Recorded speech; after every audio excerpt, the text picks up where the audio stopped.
За энэ уурхаачин нөхөр минь гэдэг нэртэй захиа ирсэн. Тэгээ энэ захиа бүгдээрээ уншаад тэгээд өөрөөсөө хүсэл бодлыг бас энэ дээр хэлье. Сайн байна уу? Надад үнэхээр хэцүү асуудал тохиолдчиход байна. Нэр хаягийг минь нууцлж өгнө гэж хүсье. Би одоо 33 настай, 2 хүүхдээ ээж. Миний нөхөр хөдөө уурхайд ажилладаг. Би хотод гэртээ 2 хүүгээ хараад үлддэг. Том хүү маань одоо 10-тай, бага хүү маань одоо 6 сартай. Нөхөр маань 28 хоног ажиллаад гэртээ ирээд 14 хоног гэртээ байгаад буцаад л ажилдаа явах болдог. Ийм амьдралаар сүүлийн 4 жил амьдарч байна. Гэтэл сая 20 цэргээд ирж чадахгүй гацчаад байж ажгаад ирсэн. Тэгсэн чинь ямар муухай гомдмоор зүйл болсон гэж санана. Би үнэхээр маш их гомдож уур хурж байна. Уцаа том өрөөнд цэнэглээд орхисон байсан юм аа. Юм л бол тоглож ийн гэд уцаа ухаад хитээд байсан юм аа. Тэгэхээр за амрагдэйгээ анзаараагүй юм. Тэгээ удаан амьдэрсэн болохоор итгэдэгч болохоор уцыг нь шалгадаггүй. Гэтэл уцснаас нь өчнөө ол янзын чатыг олж уншлаа. Ажлынхаа эмэгтэйтэй уулзаад өчнөө утцсан юм байна. Арайч дээ цэг. Би жирэмсэн байхад намайг төрсний дараа бүхий л хугацаанд 2 их нэртэй хүн шиг амьдрсныг мэдээд үнэхээр галзуурж бачимдаж байна.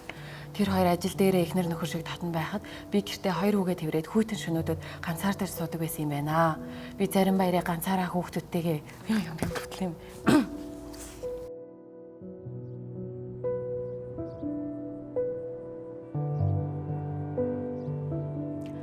Би зарим баярыг ганцаараа хүүхдүүдтэйгээ хэрэндээ л аавыг нь хамт байгаа мэт фэйсбүүкээр харуулад ширээ засаж гэр бүлээрээ байгаа мэт хичээдэг байсан.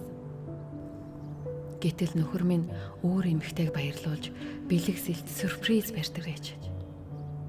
Яг одоо би 6 сартай хүүгээ хараад уйлж байна. Миний амьдрал маш их үнцэн хөдөлмөрөөр өнөөдрийг болтол бүтэж бий болсон. Би ханыхаа түшгэн байж чадсан. Хани минь өмсөх хувцас миний сэтгэл шингэж цэвэр бас эндүүтлэгт явдаг юм. Түүний минь ээж аав надаас халамж хайрыг авч түүнийг ардаас наа зовлгүй амьдруулах юмсан гэж би хэрэнтэй хичээсэн. Нөхрийн маань өнөөдрийн байдал бол миний хөдөлмөр гэж би тэр бүсгүйд нь хэлмээр байна. Тэр нөхрийг минь өнөөдрийн хувь хүн болоход миний хөдөлмөр байсан гэдгийг ойлгол орхиж явах болов. Учир нь бид амьдралаа хамт босгосон. Нөхрийгөө одоогийн ажилд ороход нь бид хамтдаа маш их хичээсэн. Надад үнэхээр гомдолтой байна. Хүүхнүүд бусдын нөхрийг, бусдын бүтээлийг дураараа авч болт юм уу? Бид бие биеэ маш олон жил жаргал зовлонгоор тэтгсээр 11 жилийг хамт бүтээсэн шүү дээ. Би нөхөртөө маш их хайртай. Би цаашид яавал дээрвэ?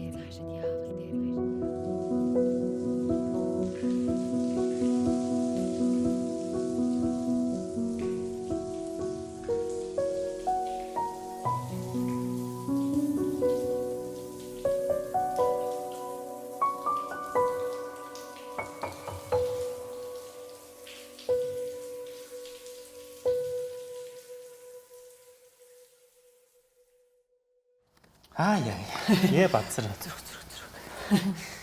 Тэгээд энэ захиаг ингээд сэтгэл гаргаад айгүй олон захиа ирдэг л дээ. Тэгээд яг хуу яг иймэрхүү ингээд одоо тэ хуурцсан юм ийм захианууд нь төлхөө айгүй их байгаад байдаг.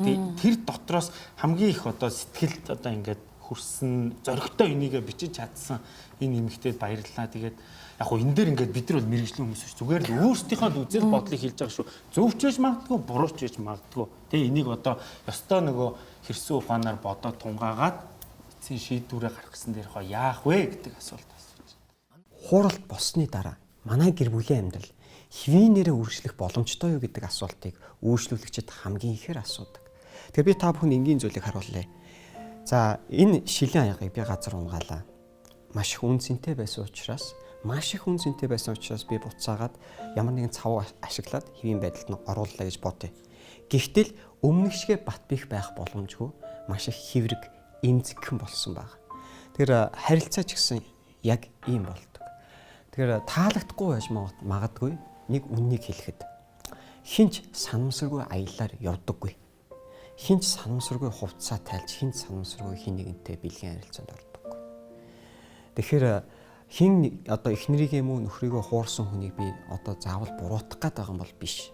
Харин одоо байгаа энэ гэр бүлээ авж үлдэх тал дээр нь цөөн хідэн зөвлөмжийг одоо үзэж байгаа хүмүүстэй хэлье.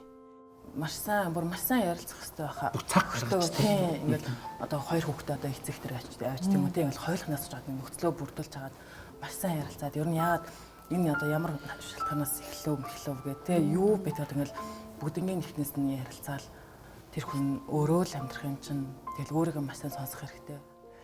Чин сэтгэлээ уучлахгүйгээд тэгээ би яагаад үүнийг хийсэн бэ гэдгээ эхнэртэй юм уу нөхөртөө сайн тодорхойлох. Яагаад тодорхой хэлэх вэ? Яагаад гэх юм бол энэ үйл явдал дахиж давтагдахгүй байхын тулд та хоёр юу хийх ёстой вэ гэдгээ мэдэж авах шаардлагатай байна. Тэгэхээр номер 1 дээрх нь юу вэ гэхээр чин сэтгэлээ уучлахгүй байх, тэгэд ярилцах. Яагаад ийм алхмыг би хийсэн бэ? Яагаад энэ зүйл рүү манай гэр бүл орчихов? Харин цаашид энэ асуудал руу орохгүй байхын тулд чи битээр юун дээр анхаарах ёстой вэ?